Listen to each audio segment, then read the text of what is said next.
Good morning, another day, another chicken vlog. For today's video po, yan.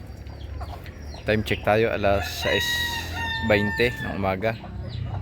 Makikita nyo, inalis ko na po dito yung ating IG dahil nga inaaway niya si Dagul doon. At ito po yung ating Brahma na Ru. Isinama po natin dito dahil ang tagal niya na sa tangkal, baka magka-bumblefoot siya. Kaso hindi siya marunong bumaba.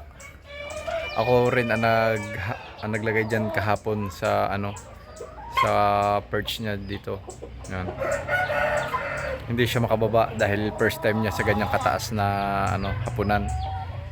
Dito po natin siya inilagay dahil madami ditong hen na pwede niyang kastahan. Dun sa ating range, yung ating dalawang Rhode Island,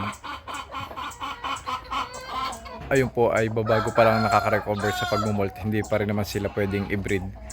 Hahabulin lang yun ang hahabulin ng ating row. Baka ma-injury pa. Tapos dito naman sa kabila natin, ganun din, pinakawalan natin yung ating mga Brahma na hen. Dahil yung isa nagmomolt na rin para hindi masyadong magdumi yung ating kulungan at makatuka sila ng damo. Yan. Ito po yung ating mga i-out na rin natin ang iba sa kanila ngayong December. Kung may bibili dito ng 4 kilo or pang ulam ni na tatay. Yan. Naglalagay sa naman yung dahon. Ang ginawa natin, ito nga palang itlog ng ating Rhode Island na dalawa. Hindi ko kinuha, akala ko hindi madidisgrasya, pero binasag nung hen o nung roux. Hindi ko alam kung sino bumasag dahil umalis ako kahapon. Pagbalik ko, basag na. Tapos ito nga palang sa itong si Mocha, ang dami na niyang 3, 6, 8 na. Sana maglimlim siya at maubos niya yung matapos niya yung walang problema. Paglilimlim na walang problema. 8. Madadagdagan pa siguro yan bago siya maglimlim. At ito, binabangan natin yung ating isang IG dito. Dahil matagal na rin ito sa kulungan. Yan. At nagpapainom po tayo. Tingnan nyo. Halos bukas na yung mga tangkal natin. Kunti na lang yung nakakulong dyan. Ito, pour out din natin to. 4 kilo kung may bibili. Dahil syempre alam natin mag-holidays na. Kaya siguro mabentang manok. Nagpapainom muna po ako ng ating mga alaga. Dahil yun po ang routine natin. Painom muna para ma-start up yung kanilang digestive system. Tapos saka ako magpapainom bandang alas 7. Okay po. Painom muna tayo. So yan guys, kaninang umaga naputol natin yung video dahil may ginawa tayo ng madalian.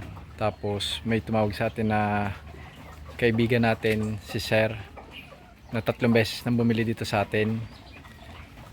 Kanina kinuha niya yung ating mga, natatandaan yung mga upgraded native dyan na nakakulong. Bale, 6 yun. Yung 2 iniregalo ko sa pinsang ko na bagong dating dahil gusto daw niya makatikim ng tinola. Tapos yung 4 ibinenta ko kay Sir.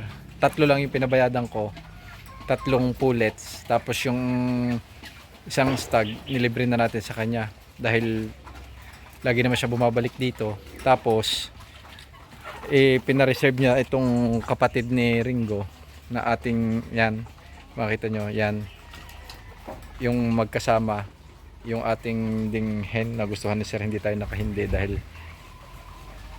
si Sir ay na natin, mabuting kaibigan at saka lagi siyang bumibili dito sa atin. Kaya kahit natin, hindi tayo nakahindi. Binigay ko na din lang na may discount. Ang gagawin na lang natin bago kunin ni Sir, dahil after Christmas pa daw at pupunta daw siya sa Mindoro, baka mapabayaan niya. Kaya kahit wala na tayo, si tatay nang bahalang magbigay sa kanya. Ang gagawin ko na lang, pakakastahan ko na lang kay Ringo, tapos ipunin ko yung itlog para kahit mawala yung ating hen, meron tayong pasisiw. Yun na lang gagawin natin. Dahil hindi tayo nakahindi kay sir. Dahil gusto ni sir yung pares. Dahil yung kanyang mga nabili sa ating Shamo, na disgrasya daw nitong nag-ulan nagkasakit, kaya nawala sa kanya. Yan, tuwan-tuwa si sir nung makita niya ito. Si Makoy, sobrang laki, sobrang bigat, pinahawakan ko sa kanya.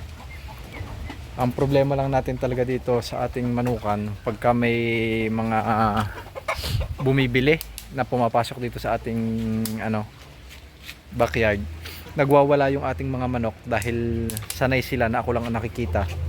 Hindi sila sanay na madaming tao, kaya may ibang tao sa paningin nila na pumupunta dito. Katulad kanina si Makoy, nagwala. Kinuha ko siya sa loob ng kulungan.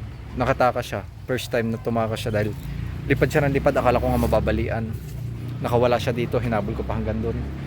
Tsaka yan, sinaringgo. Takot na takot sa tao. Lipad ng lipad. Buti na lang hindi sila na-injury dahil lumilipad sila doon sa taas. Baka mapasabit yung paa nila.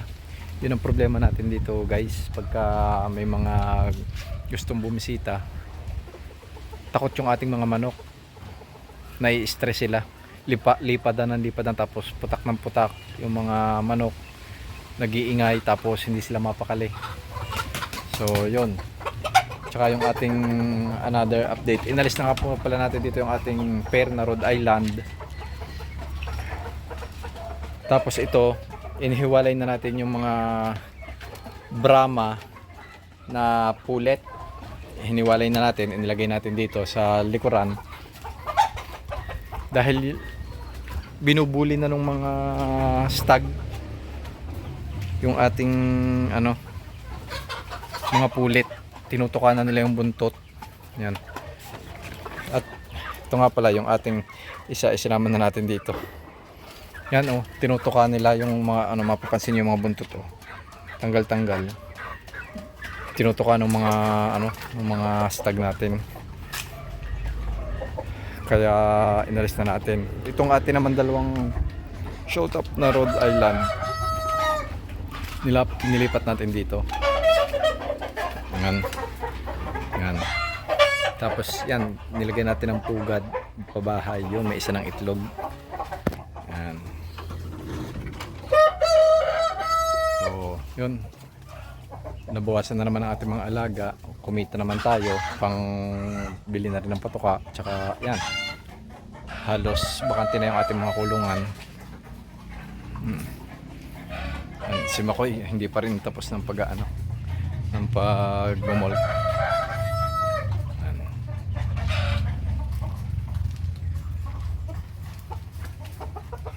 Yan yung ating black mottled na Brahma. Yan na. Nagsasanay pa lang siya dyan. Tingnan nyo kung lumakad. Awkward ang lakad niya. Yung hindi normal na Dahil hindi siya sanay, nasa tangka lang siya Hindi siya sanay sa free range, kaya ganyan siya maglakad. So yan muna guys ang ating update dahil nagpatuka din tayo ngayon. Ang lakas ng hangin dito, ewan ko kung bakit. Lalo na kagabi. So, ingat kayo guys, mukhang may bagyo na naman na dadaan sa parteng Visayas. Dasal kayo, God bless us all. Salamat.